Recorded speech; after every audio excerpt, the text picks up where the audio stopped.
education, and we were reading Pierre Bourdieu. Yeah? Okay, Chris, you said yes, so we're going to go with that. And in some of his writings, he explained that there were two types of schools. There were schools for young people. I see you nodding. I like this.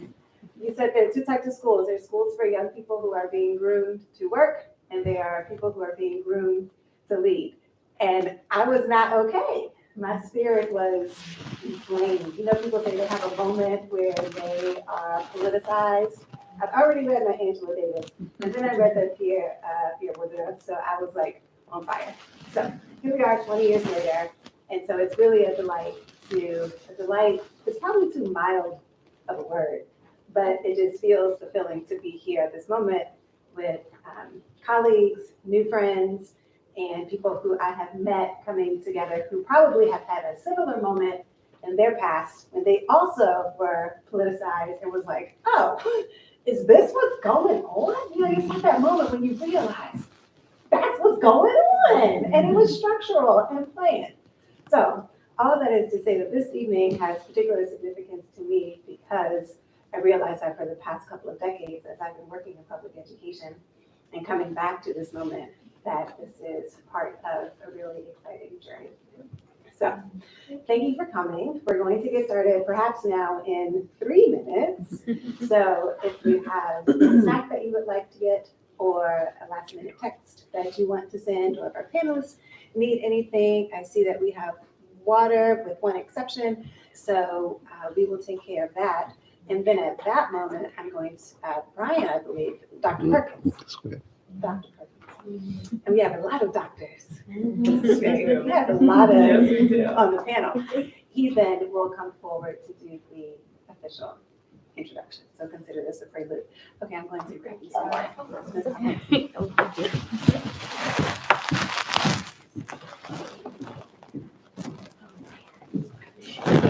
Assistant principal at the same school. Wow, that's awesome. Really on top of that, on top of that, oh, wonderful. What are you studying? What's the next kind of field?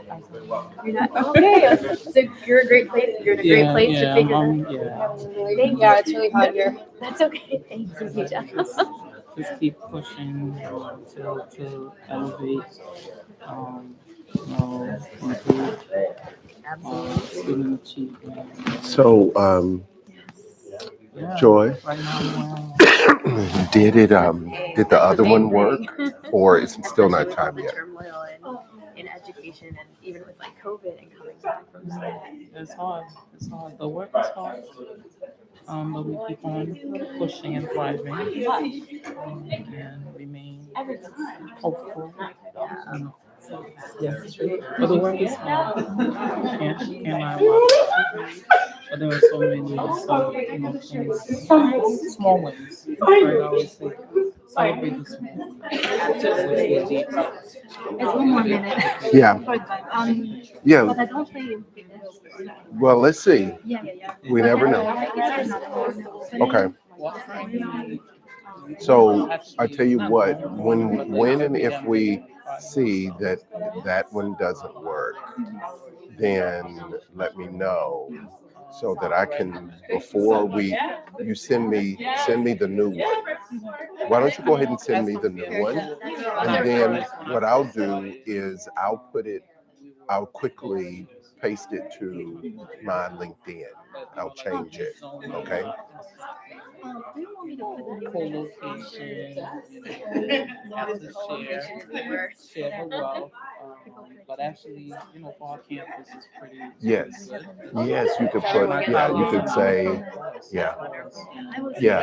Put the new link. Yes, that'll be great. You could do that. You could do that. Yeah. It's about the children, right? Absolutely. So we try to make it work. Are you co-located with other middle So I schools? tell you what. Don't send it. Go ahead and do what you were going to do, which is.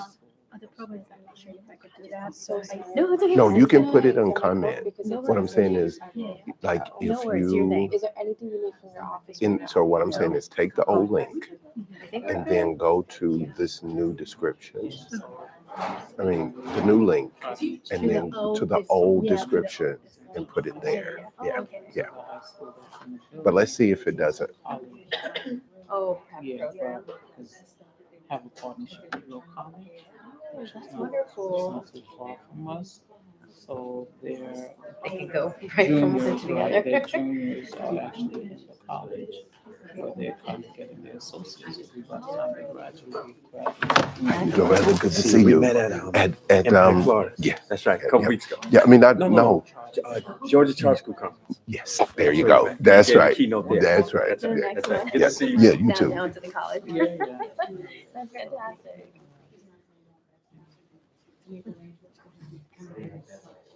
You were teaching? Yeah, I was. So I was actually, so I taught for wow, maybe 6, 7 years. And then I became the dean of schools. Columbia Secondary School, it's right down the street, which we were 6 through 12. And then there was a lot of turnover in the school within the past year and a half. And it was time, I think, for a little bit of a change. So there was an opportunity here, and I was very lucky to get that opportunity. Nice. Yeah, no, there are parts of it that I miss, like the kids, it's just like some of the drama. That So they I go was going to through. ask you, They're always very when did you finish at entertaining. Yale? How are your parents? Me by myself. Well, I had middle school, so 94. at that okay. point, So let me see. So I guess I had made it back to New Haven in '94, but so I finished at the med school in '92. And so I actually, you probably know some of the people that I know because I'm trying to think. So when I came back, 90, I taught chemistry in the chemistry department for about 3 years. But I'm trying to remember, my last year would have been 90. Did I do it again in '94? And then see all the others. I'm trying to remember, but it may have been 93. Been 93, yeah. So, but I'm sure we know some of the same people. What college were you in? Okay.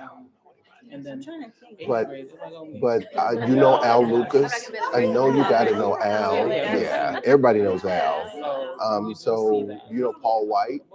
I knew Paul White. Okay. So you're an Al. Absolutely. What else could I be? Look at your sword. I'm a Delta. Oh, okay. That's okay. That's okay. I know. It's like Yeah. Yeah. So wait a minute. So did you place Delta at Yale? Okay. So what was her name? Dion. Yeah, from Virginia. Yes. Yeah, I know Dion. Meeting? On the Zoom. I know Julie.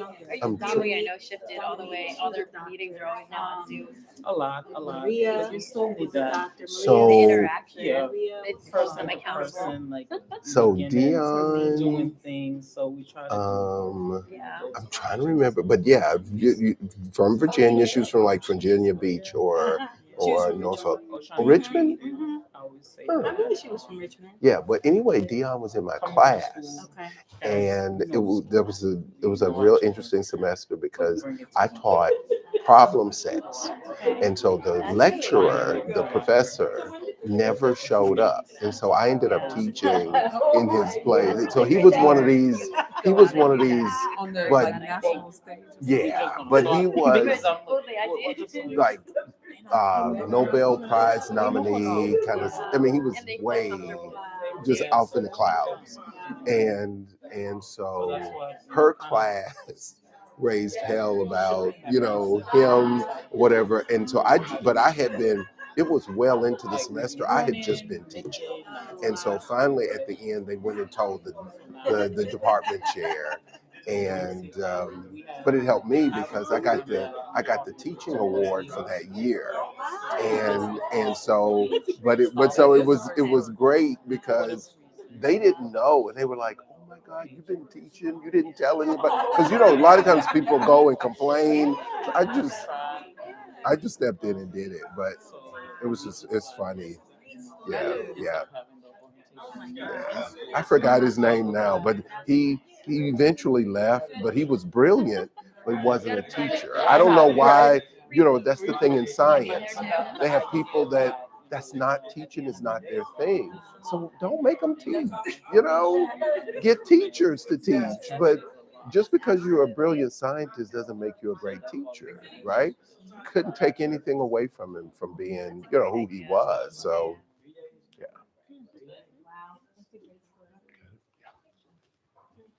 Okay. Well, welcome everyone. I'd like to thank you for coming in.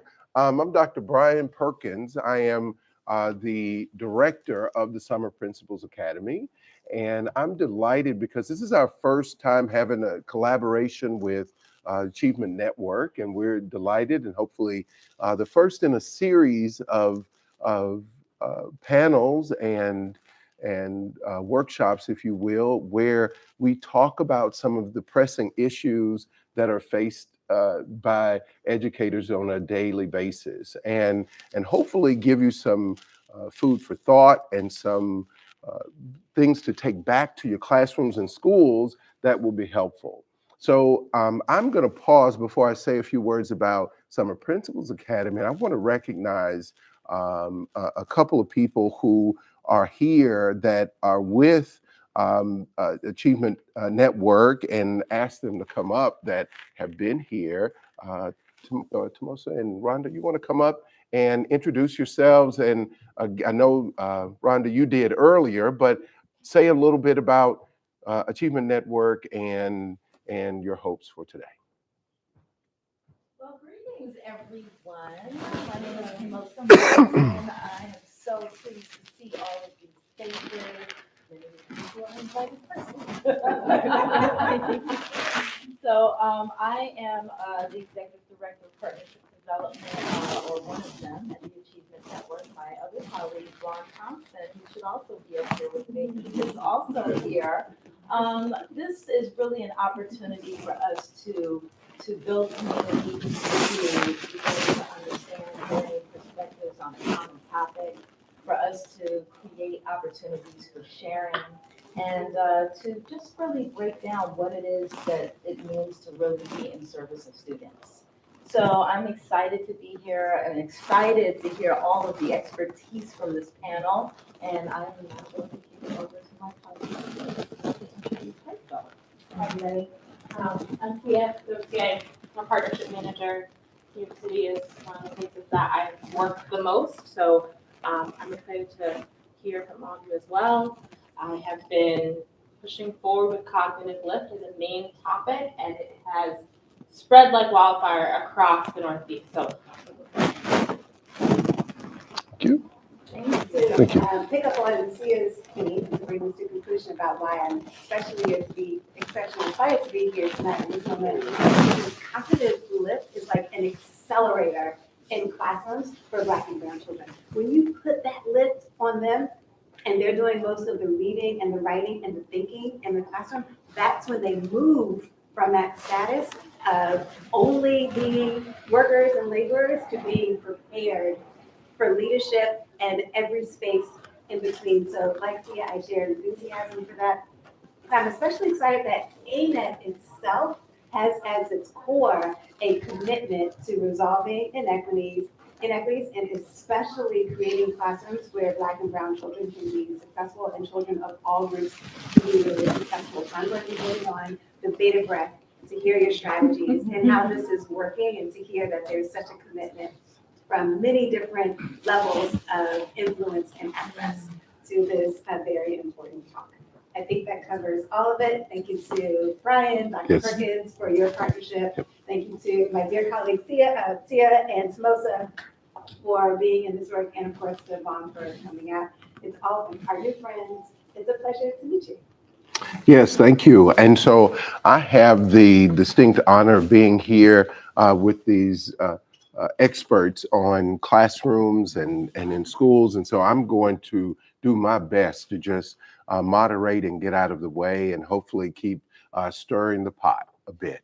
But I do want to just briefly introduce the members of the panel because I think it more so than just giving lengthy bios, just to say here's who they are and where you can find them, is you're here. And those of you who are looking in on YouTube are really tuning in to see what they have to say. So I'm going to keep it brief. And so I'll start at the far end. We have Ms. Dreamer Brown, who is the head of the School of Children's Aid College Prep Charter School. And we have Dr. Robin Fleshman, also is the principal of the Children's Aid College Prep Charter School Middle School. We have Dr. Katiana Lucent, who is an educator in what the New York public school system and has served in a variety of roles but primarily in secondary schools, and is currently the principal at the new preparatory middle school 8 in South Jamaica, Queens. And we have Dr. Colette Young, who is the assistant director of the Summer Principals Academy here at Teachers College, but is here because she has a lot of years of experience teaching, designing, and developing curriculum in science, technology, engineering, arts, and mathematics. And so we know that as STEAM. Welcome to all of our panelists. Thank you. So you're all here and you already know that we're going to talk about cognitive lift. And so I'm going to kind of toss this one all the way down to you at the end, Dreamer, that to have you frame for us a little bit, because I'm sure there's some people that in the audience that may be wondering about, so what is cognitive lift? What is this about? And so I know you've been doing work with Achievement Network and been a part of this and can speak extensively about, but tell us just exactly what is cognitive lift? So good evening, everyone. I will just start by saying that, I think the flyer said it all, right? Cognitive lift is really about having the students engaged, so connecting enough with the content and the work in front of them to be thinking and talking and writing, so that there's less of the sort of teacher talking, teacher doing, and more opportunities for them to really dig in and really show their thinking and what they know. My perspective on this, and I'm going to turn it over very quickly to Dr. Fleshman, who's working much more closely with the teachers and the students. My perspective is really as the head of school is supporting Dr. Fleshman and Casey Veer, who's the principal of the elementary school. And I know we have some other folks in here who support multiple schools, including, I think, a deputy superintendent, at least one in the room, right? I think the great thing about thinking about a topic like cognitive lift is that it's the kind of thing that it has to exist for everyone, to exist for anyone. So if the principals aren't being challenged and really expected to bring more of their thinking and their knowledge and their brain power to the work in front of them, the teachers aren't going to get there and the students are never going to get there. So from that perspective, I think, I'll just be transparent in our journey and how we ended up working with Achievement Network. I originally, years ago, was a principal in the New York City Department of Education and on the other side of the Bronx, and was a principal of a school that was a fairly distressed school in that, there had been a lot of principal turnover. There was very little coherence in the academic program, lots of school culture issues.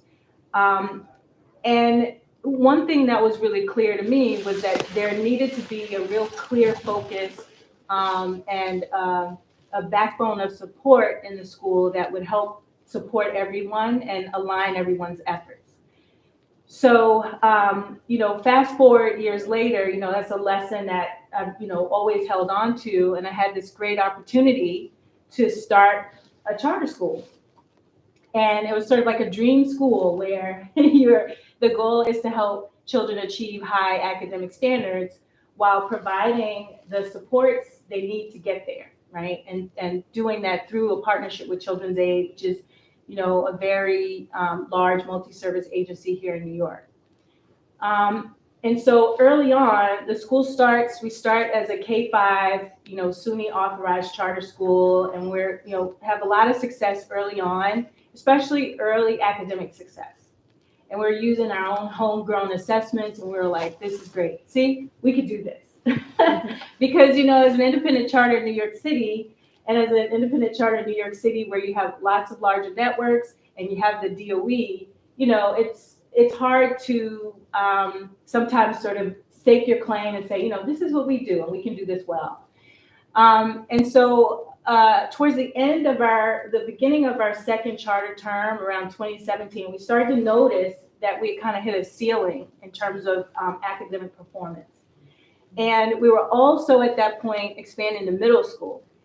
And we know sometimes what the challenges are between K-5 model and K-8 model. And on top of that, we were also a K-8 school in 2 physical locations. The elementary school is in private space that Children's Aid built for us. And then the 6 through 8 was co-located in DOE space, which we began in and grew out of.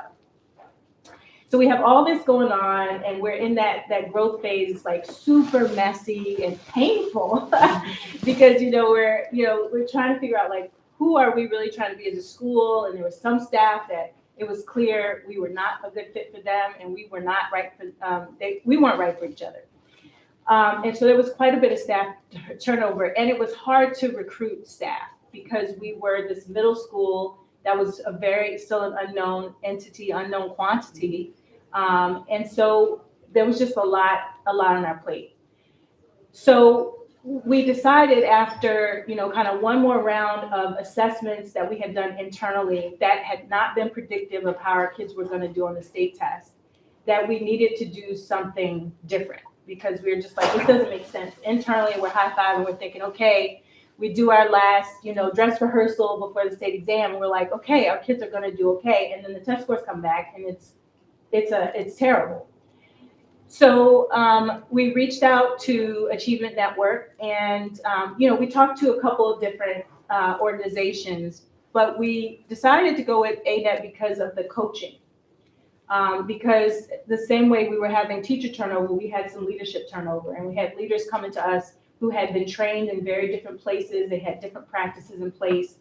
And so we just, at that point, realized we were going to have to do a complete overhaul of our instructional program and our approach to professional development. And we wanted to have a couple of strategic partnerships to help be the backbone for that. Remember the story I told you at the beginning about backbones of support, strategic partnerships. And so in 2019, the partnership with Achievement Network, we launched that in September, October. Dr. Fleshman actually came on just a year ahead of that, right? So she had kind of was able to get her hands around like, oh gosh, these are really all the issues here. And then we brought in some reinforcement, some support. And it's been a great partnership for us because the coaching, so the assessments were much more rigorous than anything we have been looking at or working with for years. And that then meant that we were going to have to really push our practice as an instructional leadership and build some capacity there.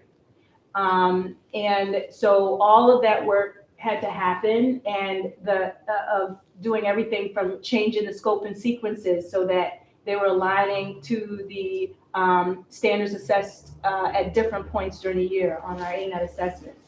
Then we had to think about what does that mean in terms of instructional practices? Where do we need to prioritize the training of the teachers? When are we going to have all these data meetings? So Dr. Fleshman can talk more about what that process was. but you can see the pieces coming together to create a different level of conversation amongst the leaders that then allowed them to be able to have a different conversation with the teachers, and then to see different work happening with the students. So from a sort of a system perspective, the partnership put some key pieces in place for us in a very efficient way that have allowed us to continue to prioritize some key pieces of our practice, while also not being sort of lost in our own stuff, because being able to see how other schools are doing and being able to communicate with the coach about like what are they seeing in other places was also helpful to us. The last thing I'll say, and I'm going to wrap it up, I promise, Yeah. and then, Sure. is that I think part of why our school was able to pivot so seamlessly in March of 2020 was because of the partnership that we had just started with ANET. So we, had already, we had a lot of technology, we had that stuff, we pushed those things out. But because we had a partner that was as focused on how do we keep tabs on how the kids are doing, even at the end of this year, given what we're doing, we were able to do one final assessment at the end of that year, so in June 2020. And at the time we questioned it, we were like, is this the right thing to do or not? And, at the start of the next school year, we had no questions that that was the right thing to do for our kids. So that work of everyone pushing, the cognitive lift sort of starting at the top, I think is the key for me. Thank you. Thank you for that. So I think that's a really good overview of what your experience was at Children's Aid at the College Prep Charter School. So what I'd like us to do is now try to dig deeper into what is the secret sauce. So we've talked a little bit about that the cognitive lift is about students being engaged in classrooms in a significant way, in a way that they have responsibility and ownership of what they're learning. And so you mentioned a lot of pieces to the framework that had to do with coaching and curriculum revision and all kinds of other things. So what I'd like to do, I want to jump over here to Dr. Lusant and see, because when what I know of teachers in their pre-service, when they're learning how to be teachers, a lot of times don't get the kind of strategies that we're talking about here that's required to really be able to do this well. So tell me a little bit about what your experience was seeing that, for you to know this is what's going to make the difference. So I'd love to hear your story briefly about that. Thank you, Dr. Perkins. Hello, everyone. Good evening. Happy to be here in the presence of the wonderful panelists and the audience. My name is Dr. Tatiana Lusant. I am a principal in District 28 Middle School at the New Preparatory Middle School 8. The work is not easy. We have to be honest with ourselves. So we speak about college, teachers going to the college. There's a lot of theory. But when you go into the classroom, how does that then transfer into practice? And it's a challenge, right? So we have to disrupt the thinking. So as practitioners, we go into the classroom, we have the books, we have the procedures and everything that we need to do. So teachers go into the classroom just saying, okay, I have my curriculum, I know what I'm supposed to do, I'm gonna go and teach. But then there's the point is our clients that's sitting in front of us. So we always think, let's ask the educators, what are they doing? We're gonna give them the unit plan, we're gonna give them what they need to do, but then our clients are sitting there and just being compliant. So part of the work in the beginning of my tenure as a principal, we were a RISE school. So I don't know if anybody remember back with the renewal. So from renewal, we were low performing. Our test scores were very low. We were in the single digits. Our math was at 8%. Our ELA, 10%. So what's going on, and how come our children are not being proficient readers and mathematicians? So my instructional cabinet team, which includes myself, my assistant principal, and we have teacher leaders in the cabinet, we started asking questions. Why? Why is this happening? So going into the classroom and partnering with ANET at that time, we had Dr. Coleman, Ashaki Coleman, that worked with us to kind of just go around and kind of see what's going on in the classroom. Teachers are teaching, children are sitting there just doing their work. But what are they producing? You know, they're being compliant, I'll do the work, but what does that look like? So our work started with looking at our teacher teams and what are they doing at the teacher team during common planning time. So we had to think about the program because time is important. Do teachers have enough time to plan? And now that if we give them the time, what exactly does the plan look like? So we sat down and we thought about that piece first, right? So when they come, the teachers have everything that they need and they start planning lessons. But exactly how impactful is that transitioning into the classroom? So we went from a 6-week cycle planning to a 3-week cycle, where the first time teachers are looking at the standard, because a lot of times we don't look at the standards to identify the skills that needs to be taught, because a lot of standards are very broad and you have to unpack them. Second cycle, now that we know what the standard looks like, what are we planning, the tasks that we're planning? And the thing is, during that common planning time, teachers have to do the tasks. So you're reading a novel, you're reading literature, do you know what you're going to expose children to? Creating the account, you know, the question, the DOK questions, what type of questions, how you're going to engage scholars in that. So teachers work together to kind of create that. And then the third cycle, bring the student work. How are we analyzing the student work to see our explicit instruction, the task, the rigor of the task, is it being applied to scholars? So now we look at the student work, we have that data, that authentic data that we could look at. So we did that and we then went back into the classroom to kind of monitor what was going on, what was taking place during the common planning horizontal inquiry going on into the classroom. So we started monitoring that, measuring that. But then at one point, it's like, wait a minute. So we have the teachers doing all of this. What about the children? Yeah, sure. We need to talk to the children.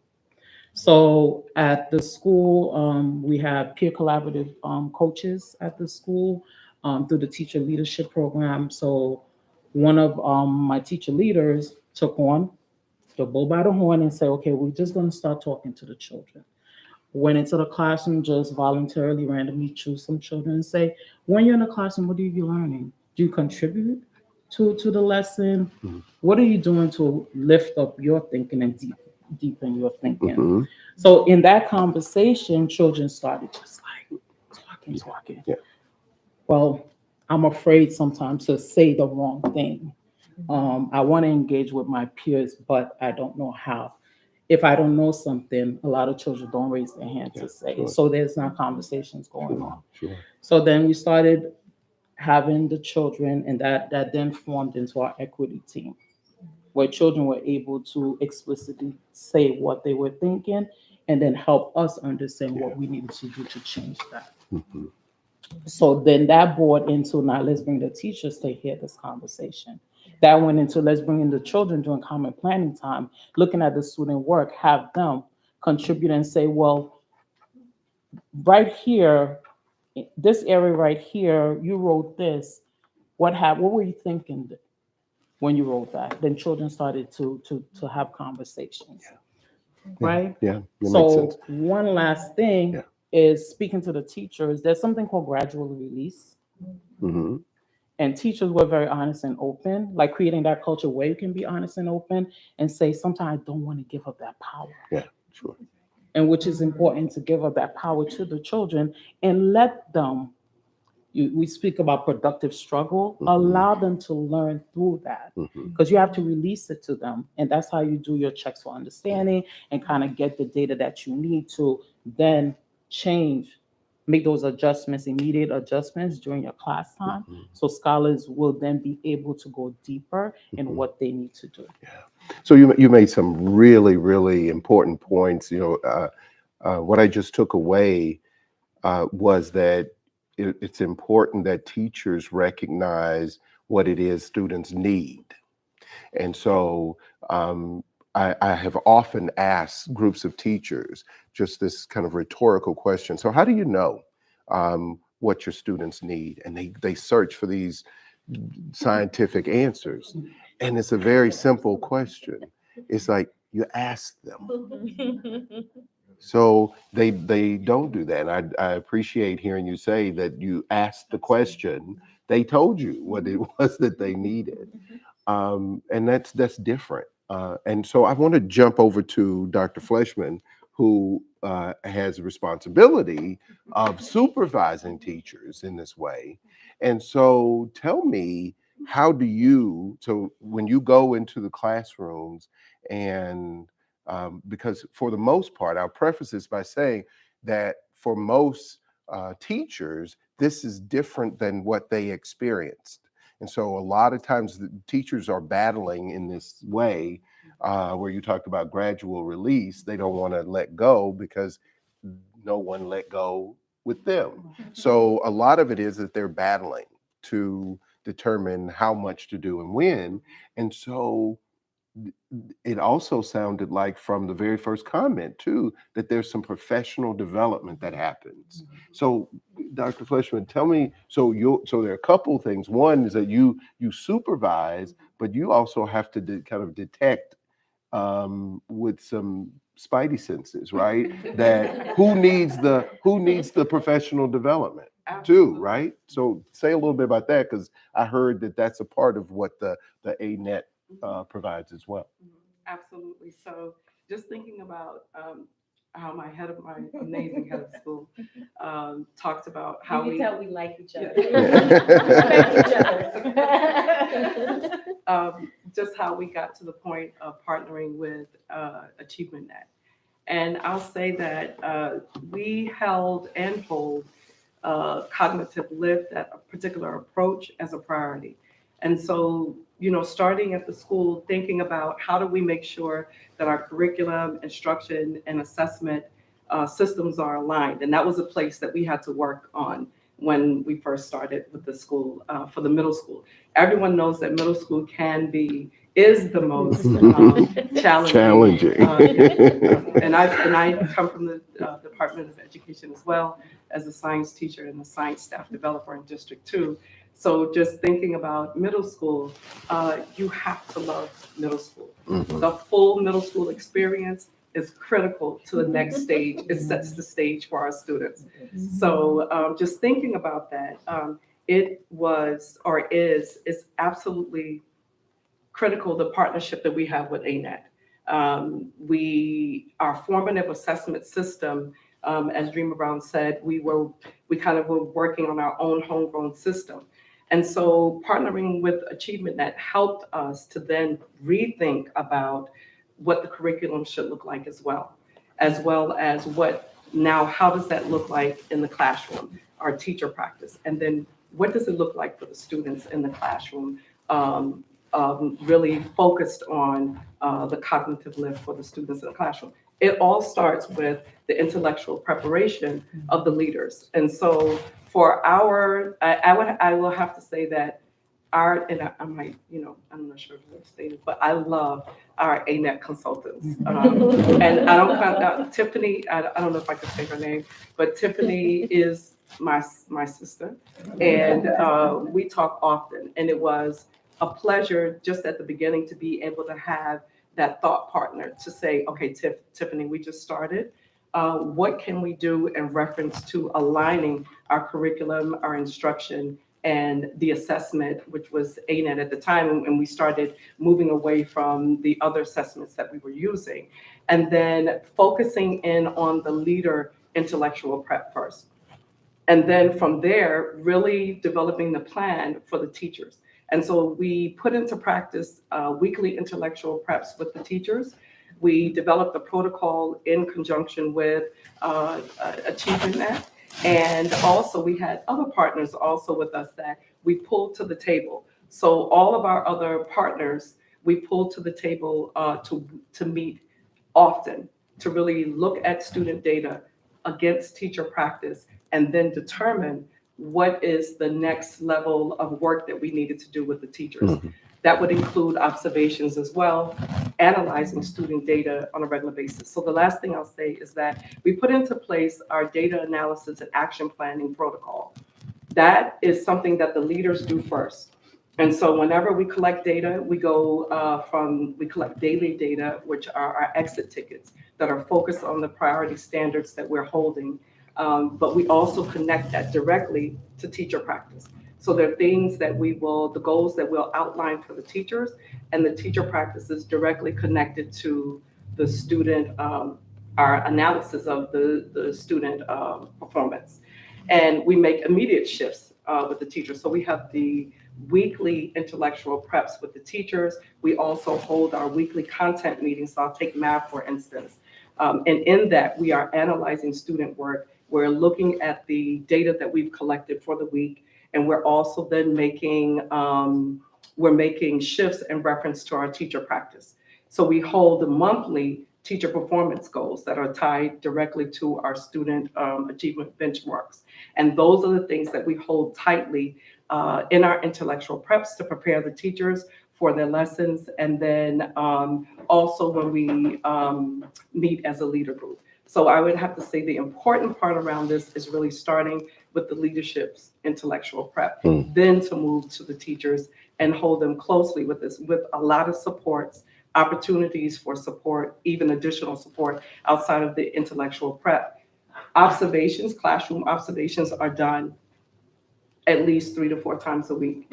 Teachers are used to us being in the classroom. It's not, it's not a, I got you. We use those moments, even using the reflective practice by using video to really sit with teachers to coach them around the student performance measures, and then to support them around their immediate shifts in their teacher practices to meet all the diverse needs of the learners in our classrooms. So I hope that's helpful. Yeah, absolutely. Absolutely. And so I'm sure everyone here now, I see heads nodding, but see and understand the complexity that we're talking about here. It's a whole system that I'm hearing described here, a framework of teachers and benchmark assessments and instructional coaching and what have you. And so I want to shift. So because the teachers are a real linchpin in this. Obviously, because they are the ones responsible for the classrooms. But so there's a role for the principal and the instructional leaders in as well.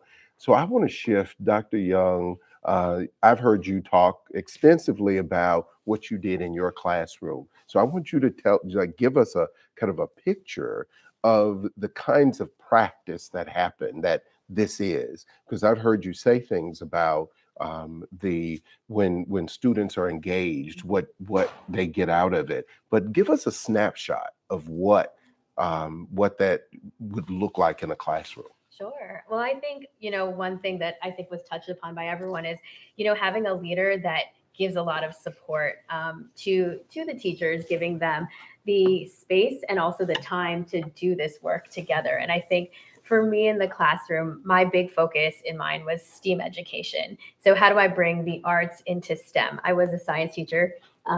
Dr. Fleshman was actually one of my professors here at TC in the science ed program. I know, I'm very excited. And I learned so much to help shape that. And I think, I was very lucky to be in a school where my principal really encouraged us to take risks and try out different things. And one thing that I learned and I found very successful with not only myself, but my colleagues was that there was a lot of interdisciplinary work being done.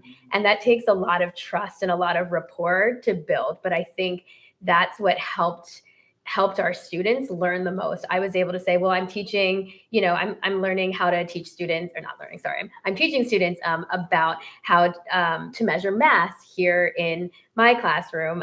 In math, how is that translatable so that you can re-emphasize that?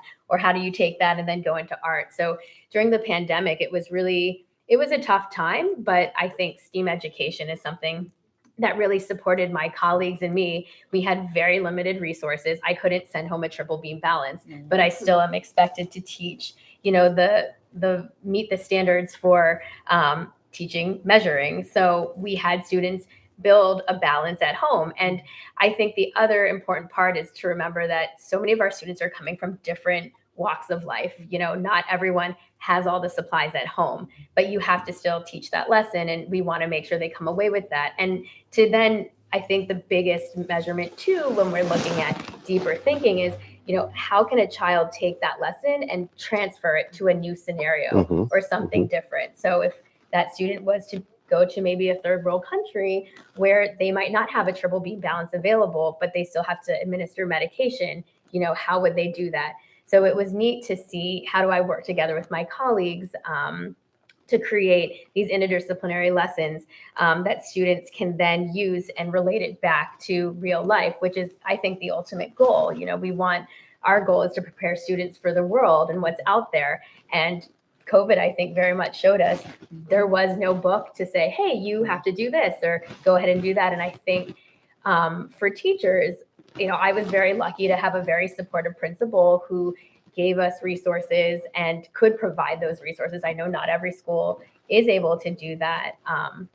But in order to help give the best lessons that we could, we had those kind of that support coming in, and then we could then transfer that support to our students. Yeah, thank you. Thank you for that. And I think that, I mean, wow, this has been great hearing from all of you, and time is flying by really fast, but I have to, I'm just going to throw this out there and just ask whoever wants to comment first, but please given that we are close to the end of our time, I would love to hear, Dr. Young, you just mentioned about different resources that are available, and we know that just right here in the city, right here in not too far, you can go less than a mile in any direction and encounter very different social economic circumstances.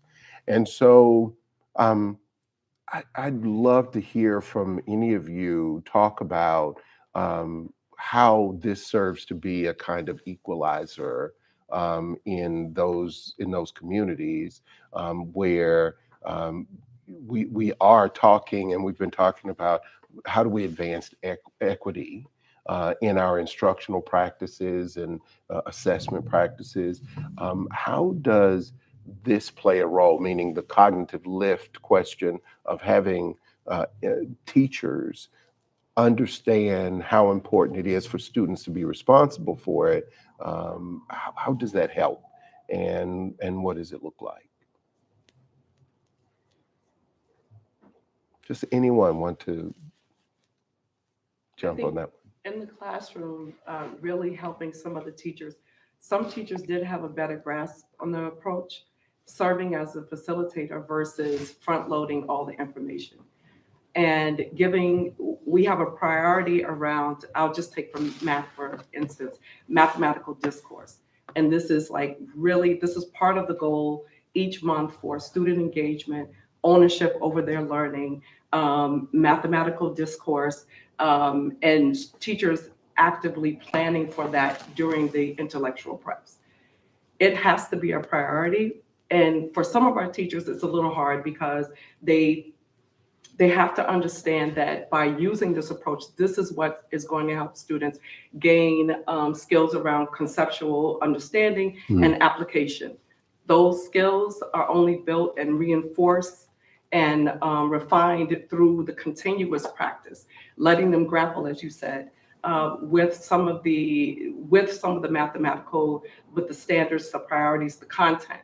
And I think that for some of our teachers, this is the work that we had to do with some of them, and no judgment at all, because some of the teachers just wanted to make sure that they got the information, but helping them to understand that the way they get the information and they actually retain it and it's sustainable is through this approach, and having the students to take ownership over their learning and doing the heavy lifting around showing their full thinking job. I would jump in by merging the two, because it's not going to be easy. We speak about teaching is hard. It's not easy. So how do we uplift children and elevate and leverage their voice and contribution in class but also allow the teacher to teach, but then stepping back when it's Mhm. necessary. Mhm. So a couple of things. One thing is we speak about learning target. The teacher will write a learning target. Okay, this is the learning for today. Well, unpack the learning target with the scholars because they have to know what the learning is. Don't just tell them. So they're looking at the verb, looking at the different words, so finding similar words. So the teacher models, and then now start getting the scholars to unpack the learning target. We spoke about success criteria. I can. Children have to know how they're going to assess themselves and do peer assessment. So now allowing the children to then take that information and help you create and formulate those success criteria because they have to know how they're going to assess themselves. We speak about things like TAG. That's an acronym for the teacher provides the feedback, right? Then the scholar themselves assess themselves and then they give feedback. I tag you to give me feedback. So the self assessment's taking place and the peer assessment's taking place. So at that time, the child scholars have opportunity to review the work and share their feedback. But again, the teacher has to model for them. So a lot of those things have to take practice and allowing children to be a part of the creation of what's going on in the lesson. I mean, giving them multiple, access to it. So it's not everything that has to be the teacher. The teacher, once you give them the task, allow them to come together and work on it.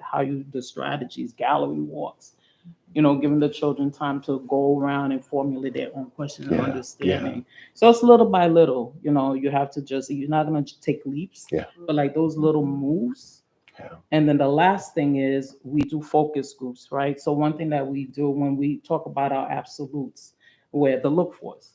When you go in a classroom as a principal, the instructional leadership team, when we do our walkthroughs, when ANET comes, I have to shout out Rashid too. When ANET comes and we do our instructional moves, that on the spot, if you see something just like, can I jump in? Let me ask a question. Why don't scholar right here, John or somebody, why don't you share?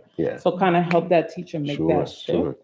And then speaking about teacher moves, what does the scholars moves look like? And then taking that back to the scholars, right? We did a matrix where we outlined based on the CRSC framework, what does it look like when we doing rigorous tasks and discussion in the classroom and all the different absolutes that we have when it comes to checking for understanding the formative assessment, outlined it for, the teachers went back to the teachers, spoke about it, and everybody had a sense of agreement because we all have to take ownership. So we can't just as administrators give it. We have to reflect and give it to the teachers. What do you think? Do you think one or two of these things we could all do and agree upon? Then that brings ownership and camaraderie together.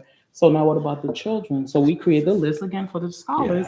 So what we did this year, giving that to the scholars and having focus group and say, well, we have this list. Do you agree on that? Are we being equitable for you?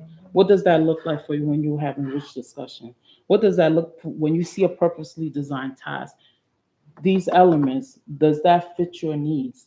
And then can you choose one or two things that as a cohort that you think grade 6 scholars will be able to do, grade 7? So now we have sample size of different scholars contributing, 80 in 6th grade, 80 in 7th grade, 80 in 8th grade. So we have a nice sample size that scholars have provided feedback.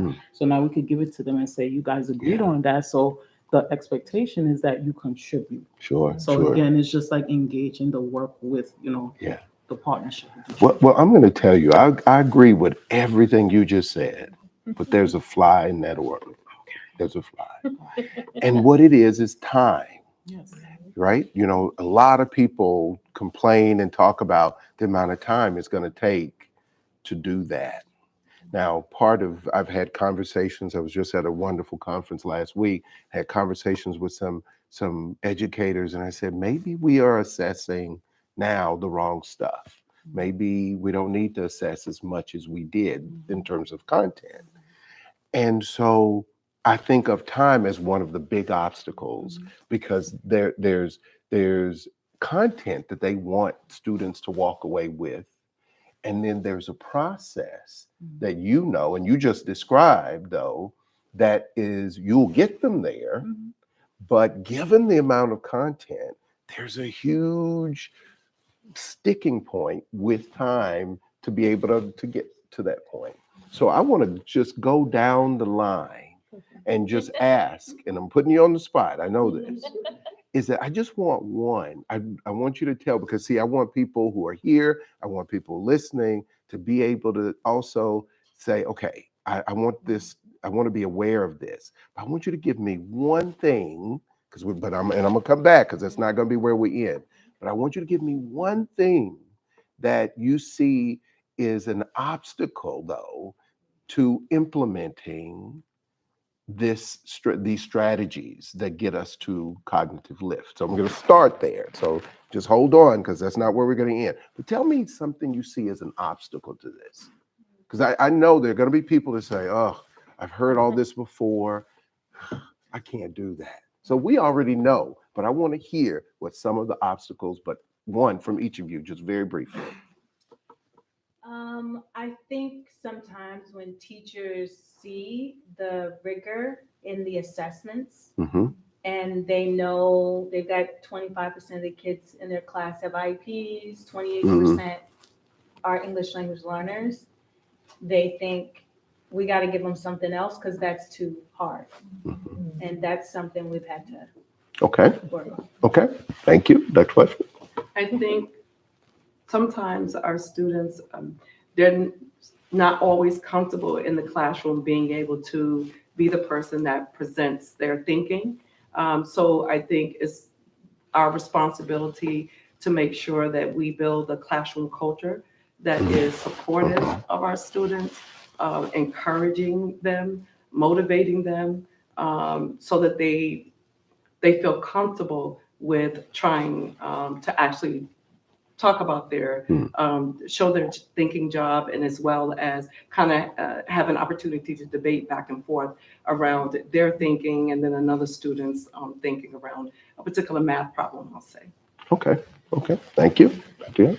I think sometimes the entry point where, students are coming, the one great thing about the United States is we are such a diverse place. I think for me, what I've seen is that, different, everyone has different cultural beliefs, and there's nothing wrong with, what they are, but they're very different. And I think sometimes finding a common ground and a place to start can be sometimes very challenging. I know, when I had students, when they were applying to college, the family value for one culture is that you stay back, you take care of your parents, and that's what you need to do. On the other hand, here in the United States, a lot of times it's you go to the best college, and if that's across the country, you give up everything. But that's not always realistic of something that can actually happen with the other needs that a lot of families are facing. So I think that plays a really huge role. Okay. Thank you. Mindset? Yes. Mindset. Okay. Whose? Sometimes everybody's. Everybody's. No, yeah. Good point. Mindset. That paradigm shift has to take place, Yeah, right? And you have to really unearth and unpack the reason why, right? Why there's a need. Yeah. And who is it going to affect? That's how you're going to impact change. Yeah. Because if we're entering a world of different mindsets and we don't have a central focus on the why and who's going to benefit from it, then that's an obstacle. Absolutely. Yeah, that's an obstacle. Thank you. And so to close out, I want to hear now where you think the best starting point is, or a great starting point. So just going to go back down the row, but so we've acknowledged what the obstacles are and where people will say it can't be done because. So, but now it's kind of, we're going to be solutions focused, right? We're going to end this with being solutions oriented. Now, what is it? Where do you start? I would say it's about the mindset and making sure that we're cultivating culture inside the school as an organization, where everyone knows that what we're doing is hard, but we're all here in it together to support one another, and to point to our successes regularly so that they can see it's happening already, and we can keep doing it. Okay, thank you. Dr. Fletcher? I think I agree. But also I think organizing the school-wide priorities around this. And it has to start with that vision and organizing the school-wide wide priorities around that, and so that it extends to every aspect of the school, not only just for our academic focus, but also for our school culture as well.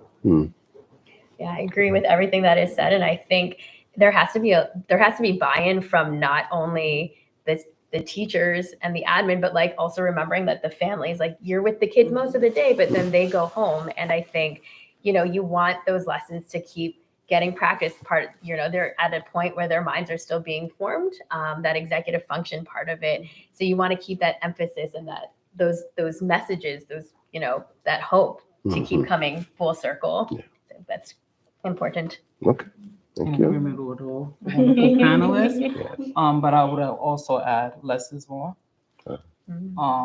Prioritize and be consistent, and just know that there's a built-up, right? So if you start from here, keep it, work on it, then what next time, what can you add to it? So we speak about absolutes. If it's the explicit instruction, work on that. Yeah. That's it. Yeah. That's your focus. Yeah. Yeah. Once you get better at it, then you could add a little.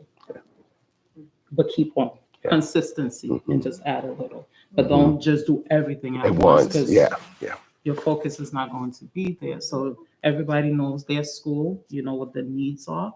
So just tackle it one step at a time and give yourself grace. Yes. And celebrate small wins. Absolutely. Thank you. So join me in giving this panel a round of applause.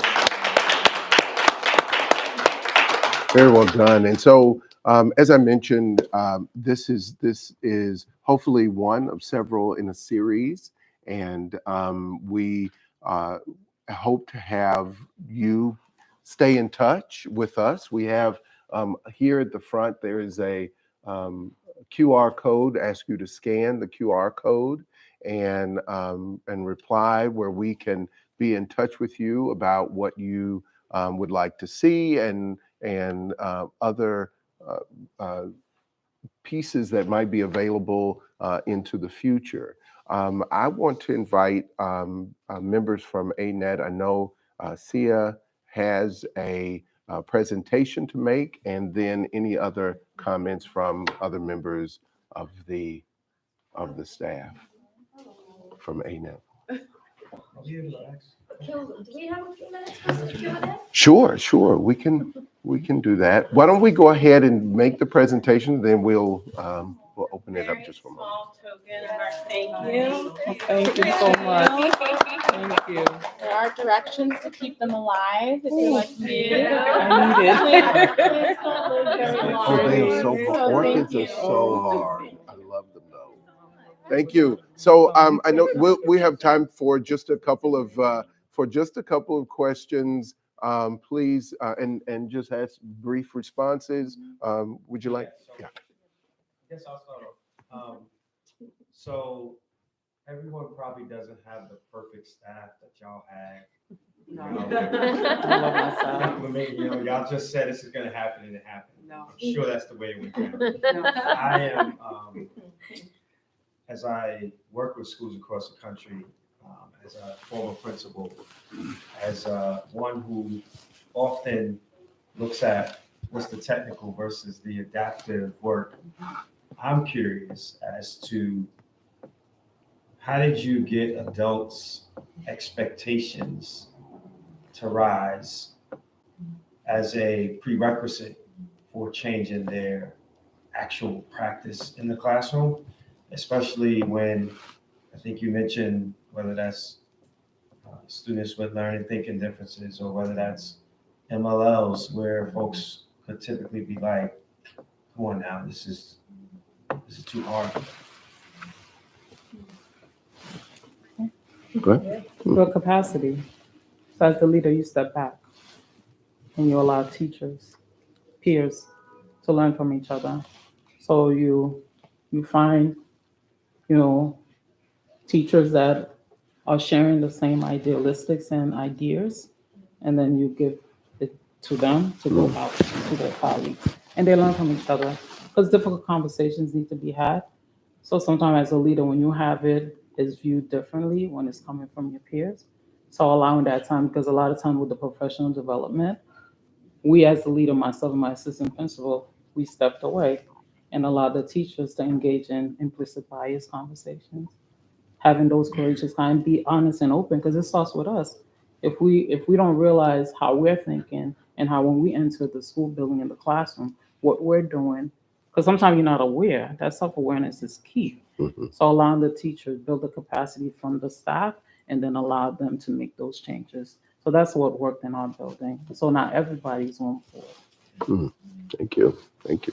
I think if I can add a little bit to that, I think too, giving, like you said, giving teachers an autonomy, but also giving them some extra support in terms of saying like, hey, like I really like what you're doing. And I think, so right now, especially, I feel like teachers are told, do this, this, this, and this. It's like, have you checked in with like how that teacher is doing? Are we like thinking about what, interests them? And I think if they have some buy-in to that, I think they'll take more ownership of it. And I think I was a dean prior to coming into this role. And I think there were other things that we needed to fix in terms of like discipline or in terms of different policies. And I think, presenting, well, here's what I've come up with. I would love your feedback. Just asking for their feedback makes so much change. And even taking even what they have to say and incorporate, because sometimes their ideas are better than yours. And you want more people in on that. And again, that buy-in is so important. Because then if you're saying, well, if we're all going to decide, we're going to, have the bathroom policy so that we make sure everyone's in class, and then that consistency comes across, and it's kind of something that the students also learn, and it makes everything kind of move a little more efficiently too. Yes. I'd love to hear an example of a child who had an aha moment when they realized that they were doing more of the thinking and reading and writing, when they began to see themselves as intellectually capable. If you have an example from the student's perspective. I'll give one student, which I love her. She's my birthday twin. And she's in 8th grade now. And I remember seeing her in 6th grade. And then that was part of the pandemic, so we were virtual as well, hybrid. And then in 7th and 8th grade. And she was very shy and she didn't want to engage in discourse in front of the class. So the students do sit in their groups, and then they have a peer tutor or a captain in each of their groups. And I'll speak for math right now. And so she was okay there. But now that the teachers were doing a lot of work where students, now we have our document cameras, so they go up, they use their document cameras to really explain their thinking job. And then the next question is, who agrees? Who would like to challenge? Who has a different way of resolving this problem? And so she was, when she raised her hand, I think I almost did a hallelujah dance when I was in there in her, in the classroom, where she actually raised her hand to go up and then show her work on the document camera.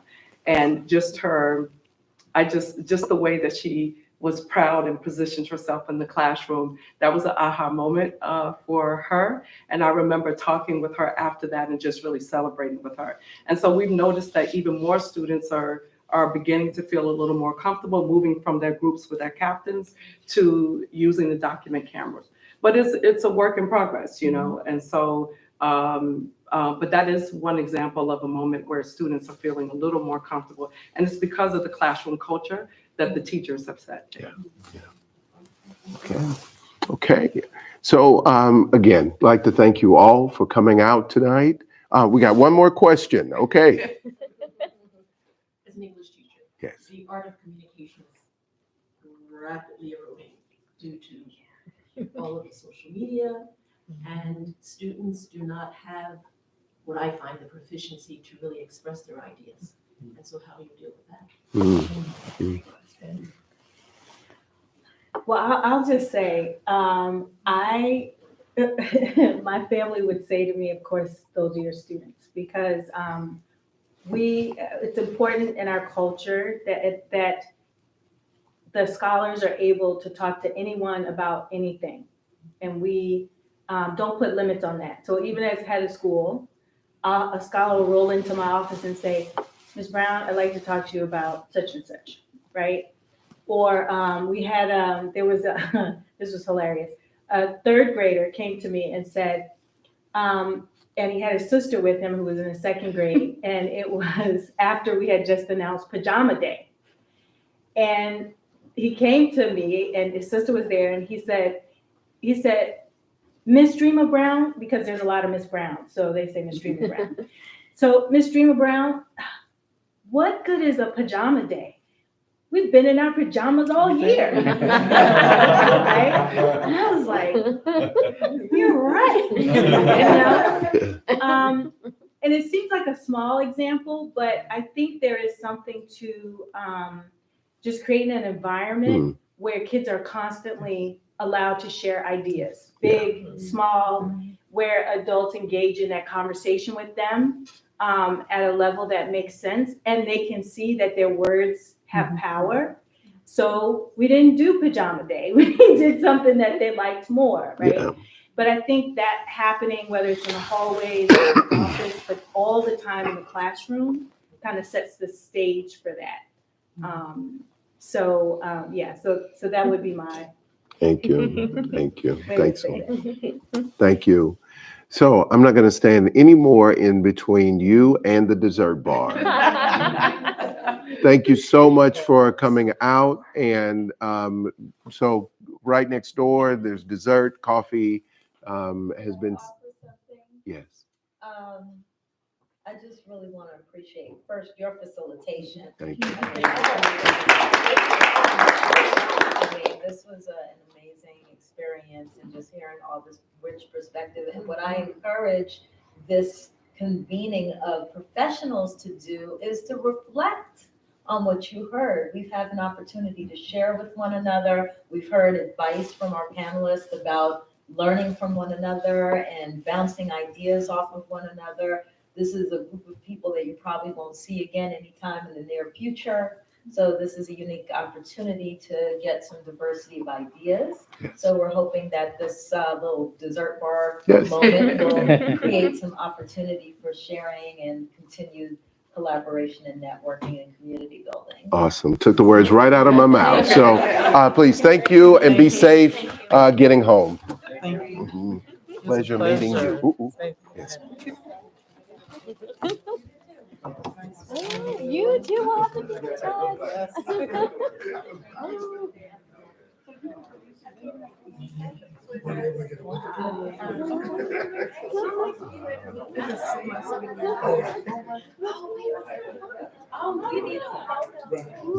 Go ahead, turn it off.